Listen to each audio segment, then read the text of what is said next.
सभी को मेरा नमस्ते। लॉनामा के इस एपिसोड में मैं सीमा सिंधु आपका स्वागत करती हूं। आज अपनी इंडिपेंडेंस डे की स्पीच में प्रधानमंत्री मोदी ने कहा कि यूनिफॉर्म सिविल कोड जो कि एक कॉन्स्टिट्यूशनल मैंडेट है और सुप्रीम कोर्ट भी बार बार इसके फेवर में बात करता रहा है, उस पर एक सीरियस डिस्कशन होना चाहिए। उनकी स्टेटमेंट के बाद लग रहा है कि सरकार यूनिफॉर्म सिविल कोड का मन बना चुकी है। इसी रिलेशन में मैं आज बात करूंगी वक्फ एक्ट 1955 की, जिसमें अभी सरकार ने वाइड स्केल अमेंडमेंट की, जिसका ओपोजिशन ने काफ़ी बहिष्कार किया, ये कहते हुए कि सरकार माइनॉरिटी कम्युनिटी के पर्सनल लॉ में इंटरफियरेंस करने की कोशिश कर रही है, वोट बैंक पॉलिटिक्स करने के लिए। इस विरोध के बाद सरकार ने इस एक्ट को जॉइंट पार्लियामेंट्री कमेटी को रेफर कर दिया है। तो पहले तो मैं आपको बताऊंगी वक्फ एक्ट के प्रोविजंस और उसमें क्या क्या मेजर अमेंडमेंट्स हुई हैं, और साथ में मैं कंपेयर करके बताऊंगी कि कैसे जो हिंदू टेम्पल्स हैं वो कैसे गवर्न होते हैं। तो अपोजिशन का जो आरोप है कि सरकार इस पर वोट बैंक पॉलिटिक्स कर रही है, वो सही है कि नहीं, वो आप खुद जज कर पाएंगे।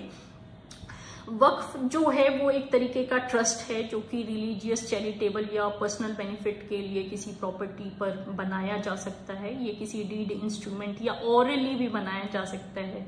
सो ओरली आप ध्यान दीजिएगा, ओरली भी बनाया जा सकता है। तो आप समझ सकते हैं कि इस पर कितने डिस्प्यूट चल रहे होंगे। एट प्रेजेंट इंडिया में 8.7 लाख प्रॉपर्टीज वक्फ प्रॉपर्टीज हैं, जिसमें कि गवर्नमेंट की नेग्लिजिबल इंटरफियरेंस है, और इनमें से बहुत सारी प्रॉपर्टीज ऐसी हैं जो गवर्नमेंट प्रॉपर्टीज हैं और जिस पर डिस्प्यूट चल रहा है, जिसके रहते सरकार को इसमें अमेंडमेंट करनी पड़ी। इनफैक्ट वक्फ एक्ट में एक प्रोविजन है वक्फ बाय यूज, यानी कि अगर कोई डीड भी नहीं है पर कोई प्रॉपर्टी लॉन्ग टर्म से वक्फ की तरह यूज होती आई है तो वो भी वक्फ मान ली जाएगी। तो डिस्प्यूट्स कितने होंगे उसका अंदाजा आप लगा सकते हैं। और जो प्रॉब्लम एरिया है वो ये है कि वक्फ के जो डिस्प्यूट्स हैं वो वक्फ ट्राइब्यूनल्स तय करती हैं, और वो अपीलेबल भी नहीं है, वो किसी सिविल कोर्ट में अपील नहीं किए जा सकते। और एक बार अगर आप वक्फ बना दें तो वो इरिवर्सिबल है, आप उसको प्रोसेस को रिवर्स नहीं कर सकते, यानी कि once a Waqf always a वक्फ का प्रोविजन है इसमें।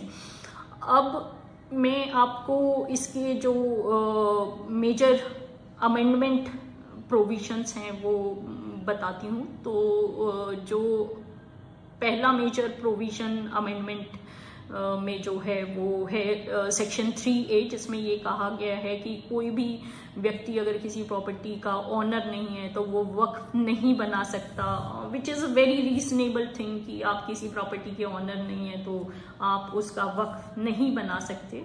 और ये एक मेजर डिस्प्यूट एरिया रहा है।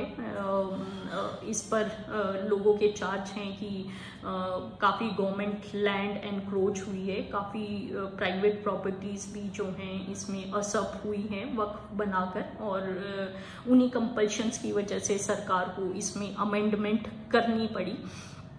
यहाँ पे मैं आपको बता दूं कि हिंदू टेम्पल्स जो हैं, जो कि ट्रस्ट एक्ट से गवर्न होते हैं, वहाँ पे कॉम्पिटेंसी बड़े क्लियरली डिफाइन करी गई है कि आप ट्रस्ट तब तक नहीं बना सकते जब तक आप उस प्रॉपर्टी के ऑनर ना हो। तो आप स्टार्क डिफरेंस वक्फ और ट्रस्ट प्रॉपर्टीज में यहाँ पे देख सकते हैं। जो सेकंड मेजर अमेंडमेंट की गई है वक्फ एक्ट में वो सेक्शन 3C1 की है, जिसमें ये कहा गया है कि गवर्नमेंट प्रॉपर्टी पे वक्फ नहीं बन सकता। आई थिंक वो बड़ी क्लियर और रीजनेबल प्रोविजन है कि आप किसी प्रॉपर्टी के ऑनर नहीं है तो आप उस पर वक्फ क्रिएट नहीं कर सकते, इस पर कोई विरोध नहीं होना चाहिए था। जो थर्ड मेजर प्रोविजन है वो है सेक्शन 3C2 का, जिसमें ये कहा गया है कि अगर किसी लैंड पर ये डिस्प्यूट है कि वो गवर्नमेंट लैंड है, यानी कि गवर्नमेंट लैंड पे अगर कोई वक्फ बनाया गया है तो उसका जो डिस्प्यूट रेजोल्यूशन है वो कलेक्टर के पास है। तो ये सब प्रोविजंस हैं जिनका कि ओपोजिशन काफ़ी बहिष्कार कर रहा है, ये कह के कि सरकार माइनॉरिटी रिलीजन में इंटरफियर करने की कोशिश कर रही है। अब इससे मैं कंपेयर करके आपको बताती हूँ कि टेम्पल्स कैसे गवर्न होते हैं। इंडिया में जो टेम्पल्स हैं वो उनका ट्रस्ट बनाकर उनको रन किया जाता है, और ट्रस्ट जो होते हैं वो दो तरीके के होते हैं, private trust and public trust. Private trust Indian trust act 1882 से गवर्न होता है, और जो पब्लिक ट्रस्ट है वो ब्रिटिशर्स के टाइम में रिलीजियस एंडोमेंट एक्ट 1863 से गवर्न होता था, और उसके बाद सभी स्टेट्स ने अपने उस पर रेलिवेंट लॉज बनाए हुए हैं जिससे कि उस स्टेट के टेम्पल्स और रिलीजियस इंस्टीट्यूट्स गवर्न होते हैं। As on date approximately 4 lakh temple India में स्टेट से गवर्न होते हैं, या स्टेट की कोई डायरेक्ट या इनडायरेक्ट गवर्नेंस है, उसमें इन्वॉल्वमेंट है, उसकी एडमिनिस्ट्रेशन में, उसके ऑडिट्स में। तो ऑपोजिशन का ये कहना कि वक्फ एक्ट में अमेंडमेंट करके सरकार माइनॉरिटी रिलीजन को टारगेट करने की कोशिश कर रही है, बिल्कुल बेसलेस है। हिंदू रिलीजन एक्ट में जो प्रोविजंस थे वो काफ़ी पहले से सुप्रीम कोर्ट की स्क्रूटिनी में रहे हैं, या उसमें काफ़ी पहले से सरकार की इन्वॉल्वमेंट रही है। इंटरफियरेंस में यूज़ नहीं कर रही क्योंकि काफ़ी नेगेटिव वर्ड है वो। इनफैक्ट जो ट्रस्ट जो बनते हैं, जो टेम्पल्स जो बनते हैं, उसमें ट्रस्ट का एक जो प्रोविजन है वो ये कहता है कि you should be competent to contract, यानी कि आप किसी प्रॉपर्टी के ऑनर हैं तो ही उस पर ट्रस्ट बना सकते हैं, अदरवाइज आप ट्रस्ट नहीं बना सकते। अगर आप इसको वक्फ एक्ट से कंपेयर करेंगे तो आपको बहुत क्लियर हो जाएगा कि इस सब्जेक्ट पे राजनीति अपोजिशन कर रहा है कि सरकार कर रही है। ये बहुत क्लियर से प्रोविजंस हैं, और जिसका प्रोविजन कॉन्स्टिट्यूशन में भी है, यूनिफॉर्म सिविल कोड का प्रोविजन कॉन्स्टिट्यूशन में हमारी कॉन्स्टिट्यूएंट असेंबली ने अपनी विजडम के तहत रखा था। इनफैक्ट सुप्रीम कोर्ट भी हिंदू रिलीजियस मैटर्स में काफ़ी कंट्रोवर्शियल जजमेंट देता रहा है, और उस पे कोई बहुत बड़ी राजनीति हुई नहीं है। श्री शिरूर मठ केस 1954 में सुप्रीम कोर्ट ने ये कहा कि जो रिलीजियस इंस्टीट्यूट्स हैं उसमें भी स्टेट इन्वॉल्वमेंट हो सकती है to the extent of constitutional provisions and the state laws.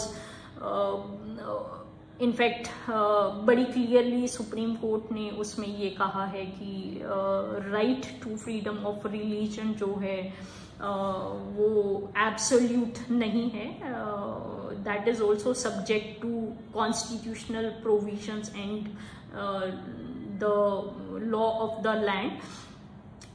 उसी के रिगार्ड में अगर आप देखें तो सबरीमाला जजमेंट 2018 की, सबरीमाला में मेंस्ट्रुएटिंग वुमेन की एंट्री प्रोहिबिटेड थी, और 2018 में सुप्रीम कोर्ट ने अपने वर्डिक्ट में ये कहा कि ये जो रिचुअल है ये काफ़ी डिस्क्रिमिनेटरी है, और सबरीमाला की एंट्री जो है वो मेंस्ट्रुएटिंग वुमेन के लिए भी ओपन रखी जाए।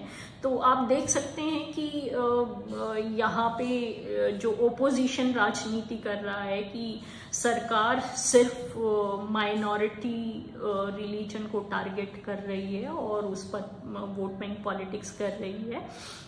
इनफैक्ट हिंदू टेम्पल्स जो हैं वो to a large extent state द्वारा गवर्न है या इनडायरेक्टली उसमें कोई ना कोई स्टेट की इन्वॉल्वमेंट है और उसमें काफ़ी टाइम से रिफॉर्मेशन होती आ रही हैं। रिफॉर्म जो है वो टाइम की डिमांड होती है। जैसे कॉन्स्टिट्यूशन एक ऑर्गेनिक डॉक्यूमेंट है, उसी तरीके से रिलीजन भी जो है वो टाइम के साथ चेंज होता है। रिलीजियस टेनेट्स जो होते हैं वो टाइम के साथ लोगों की वैल्यूज के साथ वो चेंज होते हैं और ये ज़रूरी भी है। तो इस पर आई थिंक ओपोजिशन को राजनीति नहीं करनी चाहिए। ये कॉन्स्टिट्यूशनल मैंडेट है और जैसा कि प्रधानमंत्री ने कहा कि इस पर एक सीरियस डिबेट होनी चाहिए और उस डिबेट के बाद यूनिफॉर्म सिविल कोड जो है हमारी कंट्री में आना चाहिए। बिकॉज अभी जो आप देख पा रहे हैं कि हिंदू लॉ जो है, हिंदू पर्सनल लॉ है, उसमें रिफॉर्मेशन 1955 से शुरू हुई थी और वो दौर अभी तक रुका नहीं। 1955, 1956 में majority of the Hindu law was codified but Muslim law was untouched. और ये जो रिफॉर्म्स हो रही हैं वो भी कॉन्स्टिट्यूशनल प्रोविजंस के तहत हो रही हैं। तो इस पर कोई वोट बैंक पॉलिटिक्स नहीं है और मुझे लगता है कि इस पर ओपोजिशन को एक प्रोग्रेसिव आउटलुक के साथ डिस्कशन करना चाहिए, डिबेट करना चाहिए और बेस्ट ऑफ द प्रोविजंस जो हैं उसके साथ एक यूनिफॉर्म सिविल कोड की तरफ हम लोगों को बढ़ना चाहिए। आई होप आपको मेरी इंफॉर्मेशन इंटरेस्टिंग लगी। कृपया मेरा चैनल सब्सक्राइब और सपोर्ट करें। नेक्स्ट एपिसोड तक के लिए आपका बहुत बहुत धन्यवाद।